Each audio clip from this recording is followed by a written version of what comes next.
To adjust the valves, rotate the crankshaft clockwise until the valve pointer aligns with the number 1 and 6 TDC mark. In this position, you don't know whether cylinder 1 or cylinder 6 is firing. We want to start adjusting the valves on the number 1 cylinder, so it has to be in firing position.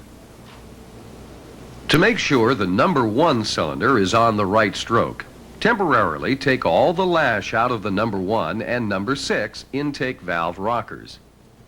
Then, watch the number 6 intake rocker as you rotate the crank clockwise. If this rocker begins to open the intake valves, the number 1 cylinder is firing. Turn the crankshaft counterclockwise past where the valve pointer aligns with the 1 and 6 TDC mark. Then turn it clockwise again to align the valve pointer with the mark.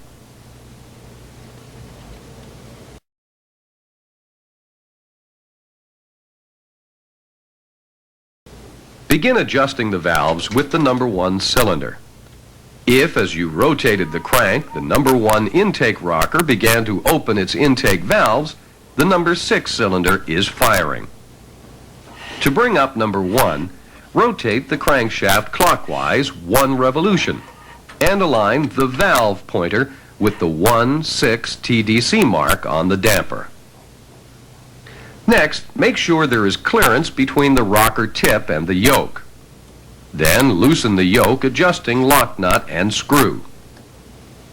Press down firmly on the yoke and turn the adjusting screw until it solidly contacts the valve stem. Line up a point of the lock nut with the slot in the adjusting screw and turn the screw clockwise until the slot aligns with the next point on the nut.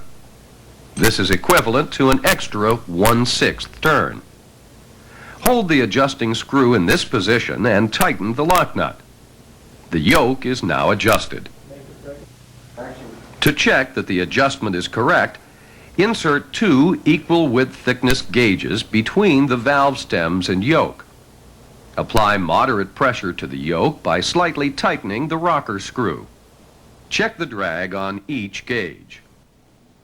A properly adjusted yoke should cause equal drag on both gauges.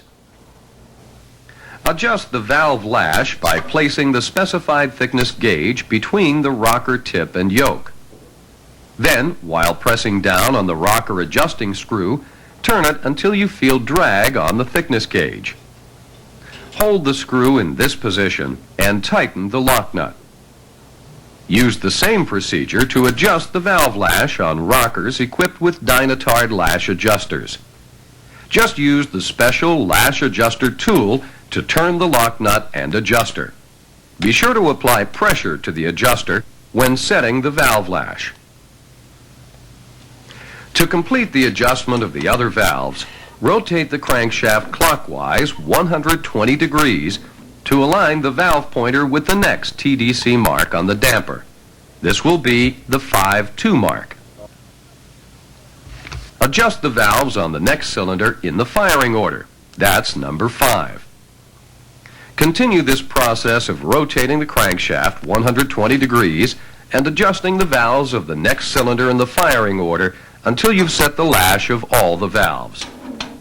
After all the valve lash adjustments have been made, install the fuel return crossover line and, if removed, the fuel return fitting in the front head and the Allen head plug in the rear head.